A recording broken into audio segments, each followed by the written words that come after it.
जय गुरुदेव, जय महाकाली। आप सभी साधकों का जय महाकाली साबर मंत्र विज्ञान के आपके अपने चैनल पर स्वागत है। अक्षय तृतीया आने वाली है और ऐसे समय में तारा महाविद्या दीक्षा व्यक्ति को लेनी चाहिए, जो भी आपके गुरु हो उनसे।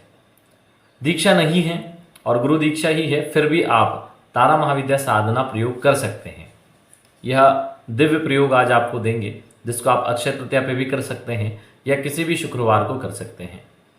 माँ तारा तंत्र की महालक्ष्मी कही गई है। सबसे तीव्र गति से यदि धन प्राप्ति कोई करवा सकती है तो वो तारा महाविद्या है। आजकल लोगों को हमने देखा है कि बहुत से लोगों के पास कोई लक्ष्य नहीं है और वो साधना करते हैं, तो बिना लक्ष्य साधना का कोई महत्व नहीं है।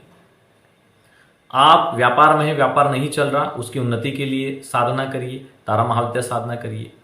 नौकरी में प्रमोशन नहीं हो रहा है, तारा महाविद्या साधना करिए। पूर्ण विश्वास के साथ करिए, कुछ ही दिनों में रिजल्ट मिल जाएगा। हो सकता है सेम डे भी मिल जाए। साधना और उसके प्रयोग, उसके मंत्र खाली नहीं जाते। मंत्रों अधीनो देवता, देवता मंत्र के अधीन होते हैं और वो कार्य करना ही पड़ता है उन्हें। वो नियम में बंधे हुए हैं। वो इंसान की तरह नहीं है कि अपनी बात से पलट जाए। वो मंत्रों के अधीन अपने आप को उन्होंने किया है। वो देव प्रक्रिया प्रणाली को पालन करते हैं, तो अवश्य ही कार्य सिद्ध होते हैं मंत्रों के माध्यम से।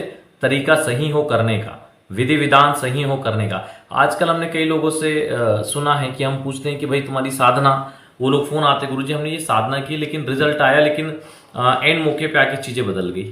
तो हम पूछते किस प्रकार से साधना की, तो बोले हमने ये मंत्र जपा। हमने बोला मंत्र तो जपा, लेकिन विधान क्या था जो हमने बताया वो था? बोले हाँ वही था। हमने बोला यंत्र और माला का प्रयोग किया था? बोले नहीं, हमारे पास यंत्र माला नहीं थी, फोटो का प्रयोग किया। चलो ठीक है, फोटो का प्रयोग किया था तो कितने दिन का प्रयोग था? बोले गुरुजी 11 दिन का प्रयोग था। हमने भी 11 दिन किया। ठीक है। हमने बोला कि भाई ब्रह्मचर्य का पालन रखा? बोले हाँ रखा। हमने बोला जमीन पे शयन किया? बोले नहीं, वो जमीन पे सो नहीं पा रहे थे, हम बिस्तर पे सो गए। पहला तो तोड़ दिया नियम। हमने बोला भोजन एक समय किया? बोले नहीं गुरुजी भूखे नहीं रह पाते, 2 समय भोजन किया, लेकिन बिना लहसुन प्याज का किया, लेकिन 2 समय किया। दूसरा नियम भी तोड़ दिया। साधना के विषय में किसको किसको बताया था? बस 2-4 दोस्तों को बताया था, घर वालों को बताया था। रहस्य की ऐसी कम तैसी कर दी। साधना में मंत्र जप के समय पवित्रीकरण आचमन किया था? नहीं किया। दीपक बोले अखंड ज्योत नहीं चलाते थे, जितनी देर चलता था, फिर कभी कभी चलते चलते बंद भी हो जाता था। तो 50, कहने का मतलब है 50 गलतियां कर देते हैं, और 50 गलतियां करने के बाद में साधना को दोष देते हैं, गुरु को दोष देते हैं, मंत्र को दोष देते हैं। होता नहीं है ऐसा। तांत्रोक्त साधनाएं आपके मन से नहीं चलती, ध्यान रखना। तांत्रिक साधना में आप एक भी चीज की कमी करोगे, वो साधना करने का कोई मतलब नहीं, केवल समय खराब होगा, इसके अलावा कुछ नहीं होगा। तंत्र का मतलब होता है जिस चीज की आवश्यकता है उसकी आवश्यकता है। तंत्र का मतलब होता है जिद्दी होना, ये चीज चाहिए मतलब चाहिए। समझे बात को? तंत्र का मतलब होता है देवी देवता से ऐसे नहीं मांगे जाता कि आप हमें दे दीजिए। उनका मतलब होता है आपको देना ही पड़ेगा, तब जाके तंत्र साधना की जाती है, क्योंकि उसमें होता है कि देना ही पड़ेगा। अब देना ही पड़ेगा कि लेवल के भी तो बनो। एक थप्पड़ उधर से उठा के देंगे, उधर 10 नुकसान और हो जाएंगे, क्योंकि ना तो आपने सुरक्षा कवच लगाया, ना सुरक्षा घेरा लगाया, ना यंत्र माला का प्रयोग किया, ना ढंग से आवाहन किया, ना नियमों का पालन किया। तो जो फायदा होना था उससे ज्यादा आपने अपना खुद का बंटा ढार कर लिया। तो क्या ऐसे साधना होती है? ऐसे साधना नहीं होती। ऐसे लोग साधना ना करें।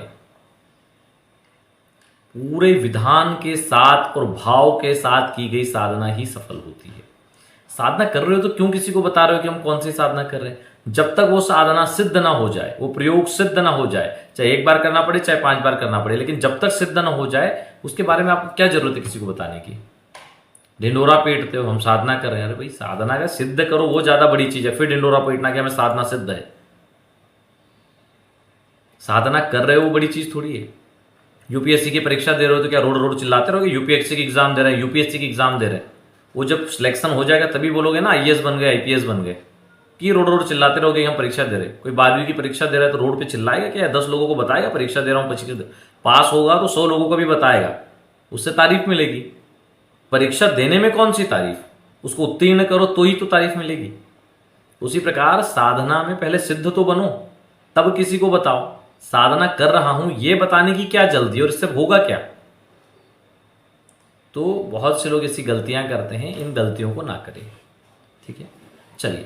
तारा महाविद्या साधना अक्षय तृतीया को कर सकते हैं, या आप किसी भी शुक्रवार से कर सकते हैं। सबसे पहले इनका जो मूल मंत्र है उसको नोट कर लीजिए, क्योंकि कई बार हम मूल मंत्र देना भूल जाते हैं।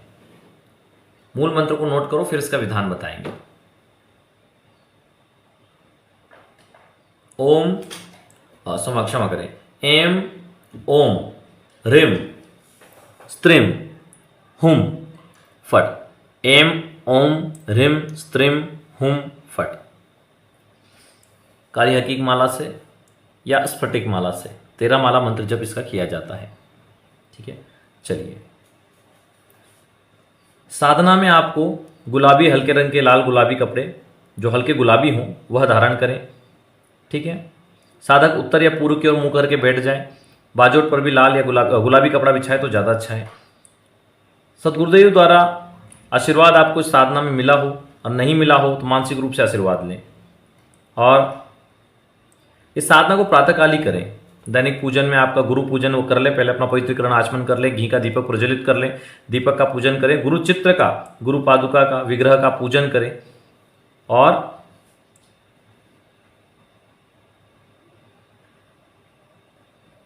गुरुदेव का ध्यान करें। गुरु ब्रह्मा गुरु विष्णु गुरु देवो महेश्वर गुरु साक्षात परम ब्रह्म तस्मै श्री गुरुवे नमः। गुरु का ध्यान करें, पुनः गुरु पूजन करें और एक माला आपका जो भी गुरु मंत्र हो वो जप करें। उसके बाद तारा महायंत्र का पूजन करें, जल आदि से स्नान करवाएं, केसर से पूजन करें और गुलाब के पुष्प अर्पित करें। बाजोट के ऊपर गुलाबी रंग से रंगे हुए चावलों की 3 ढेरियां बना लें। इन तीनों के ऊपर एक एक लौंग रख दें और घी का दीपक आप पहले ही जला चुके हैं। पवित्रीकरण आचमन आपने कर लिया है। अब आप शिखा बंधन करें। शिखा बंधन मंत्र आपको सामने दे रहे हैं। शिखा बंधन के बाद भूमि और आसन का पूजन करें। आपके आसन के दाहिने कोने पर यानी आपके राइट साइड आसन को थोड़ा सा उठाइए और कुमकुम से एक वृत्त बनाइए, गोलाकार बना दीजिए और उसमें पुष्प अक्षत चढ़ा दीजिए। ओम पवित्र वज्र भूमे हुम फट स्वाहा, इस मंत्र को बोलते हुए अब 10 दिशाओं में चावल छिड़किए।